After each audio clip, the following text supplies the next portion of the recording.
This episode sponsored by our viewers. Thanks to folks like Ellie, Ivar, and Connor, we've been able to continue producing episodes. Our most dedicated sponsors are those that enjoy the show. You can show your support at everydaydrinkers.tv/donate.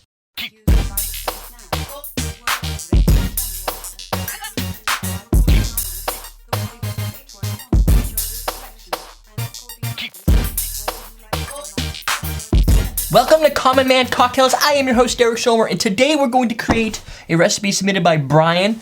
It's like 1,000 calories. A bazillion calories. Brian, I believe, suggested the suggestion or the story for this, the reasoning. You go sledding with your kids, and it's winter, you're freezing, they come in, they have their warm hot chocolate. You have your hot buttered rum. So this recipe's been submitted maybe once or twice, I can't remember. I had lost my mail a while back, so I can't get all my recipes back. But we probably had 2 years to make this, and I keep putting it off. I don't know why, because it's just weird. Hot buttered rum. Here's a pat of butter. A pat of butter, I think, is like a half a tablespoon. This is like a pat of butter that we humans would probably have when we call it a pat of butter. But if you go to a restaurant, it's like half that because they don't want to give you too much because that's not good. So this recipe is going to have all kinds of spices, really neat. Instead of using a spice rum, we're going to use a dark rum. So I'm going to stick with the Gosling's Black Seal. This is my safety rum. Except it's now broken. You can't break rum on a table. Yeah. This would be a good snapshot for when I put it on everydaydrinkers.com on the... Great. Now you're posing. Yeah, it's like the 100 or 300 video. So this is going to have ground cinnamon. So we're going to do a quarter teaspoon of ground cinnamon. That'd be a ton of cinnamon. It'd be like those YouTube videos where they just put all the cinnamon and then they try and, what do? They try and whistle? Or something, they always end up choking. Ground allspice. We're going to do a quarter teaspoon of ground allspice. As opposed to probably whole allspice, which you can also buy right beside that, and that would be like big balls of allspice. Nutmeg. You could put a big slab of butter and a big ball of allspice. Balls and butter. It could be a drink.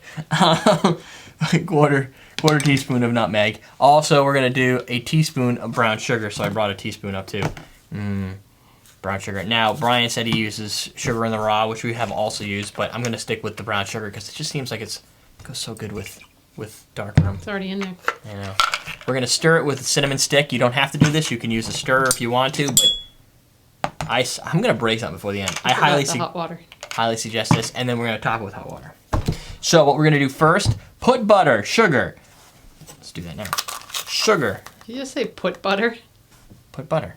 Put butter. Oh. In glass. Like you this. forgot the in glass part. Put butter. It's comma separated. I haven't got the end yet. Oh. Put butter, sugar, and spices into glass. Oh, you were reading Pat wrong.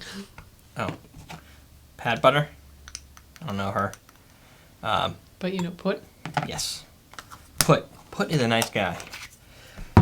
Another thing, I want to make a little cocktail video, or a little... You do cocktail videos all the time. How-to video on this, but what I want to do is I want to get a bunch of spices that you'd see used in the spice rum, allspice being one of them, and just put together, and I could also just summarize it right now if you want, but you should try all these, smell them, then get your spiced rum out and see if you can find those flavors in the spiced rum, because it's a good way to...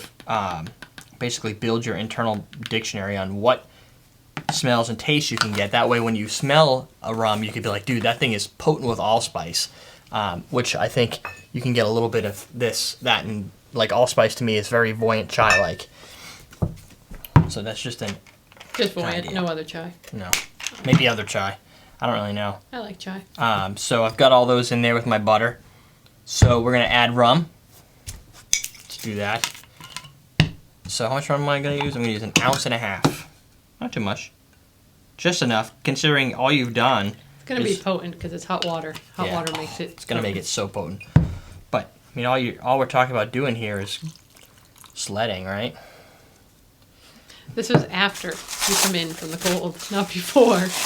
But if you do it before, you can make a lot cooler sledding experiences. Yeah. Hey kids, watch this. somebody's car alarm.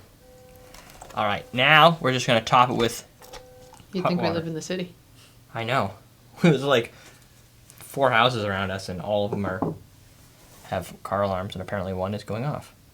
Oh, Oh, that's not good. that wasn't a good idea. To use this type of glass. Yeah. I know, but I didn't really have any other glasses Where was because the thermos? I'm using the thermos that was clean. Oh. It doesn't matter. This is I have a catch here. Now, How are you going to empty your catch? I don't know those I things. didn't think so. That butter is like still there.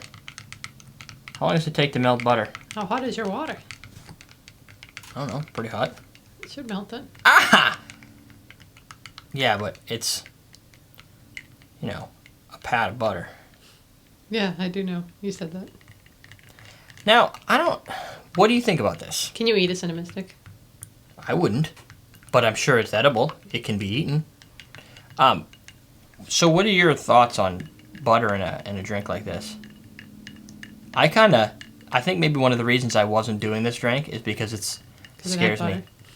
I think I like the theory better than egg, but I liked the egg once we did it, so. That's true. I never thought of it that way. Eggs, for those that, if you go back far enough, we talk about how eggs in a cocktail. It's just Midori weird. sour. Yes, and then we created our Midori sour with egg, and I no longer am the type of guy, and I know that other people have sent in saying, well, I'm not going to make something that has an actual egg white or something. That's just disgusting. It's not really that disgusting. It's actually pretty damn awesome. All right. Now, I do have some spices floating on the top here. It looks, Looks like hot chocolate. except for you've got all the spices floating from around. Here anyway, it does. It's really going some craziness right here. And some of this is going to settle to the bottom. I can see a lot of the brown sugar. So maybe it's going to be kind of sweet. So there's our first warm cocktail for the time of year. Smells very much like a nice wintry... I got my tree out. It must be winter. Wintry cocktail. Smooth. A little buttery. You need your stocking. I know. Yoda? Oh, he's over in the corner behind my light. Have to get him out later.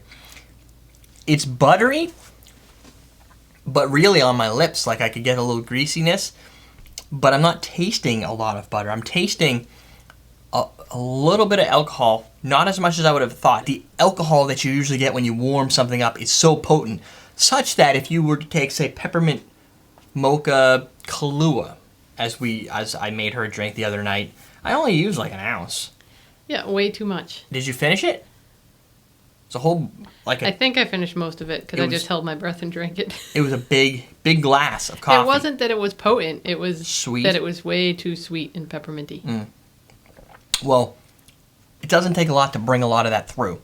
This drink, the only downside I've had thus far is that I keep getting little tasty bits that get stuck in your mouth. They move around a little bit. Whatever, right? It's homemade. Warm, very subtle alcohol, just a little bit of burn off when you finish the drink. Super spicy, but not hot spicy. Super spicy with holiday essence. I mean, you pretty much can pull off most of these ingredients and you can taste them all. If there's anything that might be missing from like some of the tastes, I can't think of any single one thing that it's really good. And the butter doesn't really, I guess maybe the brown sugar, it's taking some of the alcohol probably edge off, but it's not super sweet.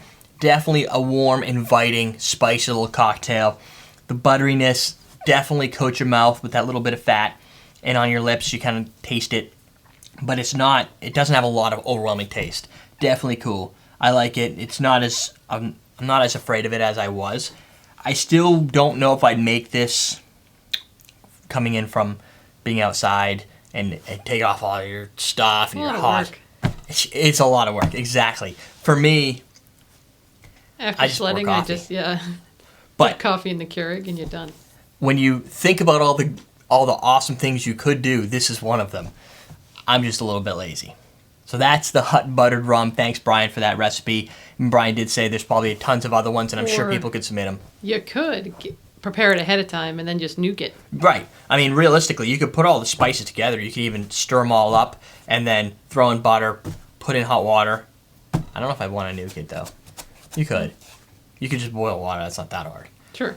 Just don't be lazy like us, and then you'll feel so much better. Or at least make it and taste it for yourself. That's the hot buttered rum. That's everydaydrinkers.tv. Holiday cocktail number 1 for the week. Done. We're teaching you how to drink.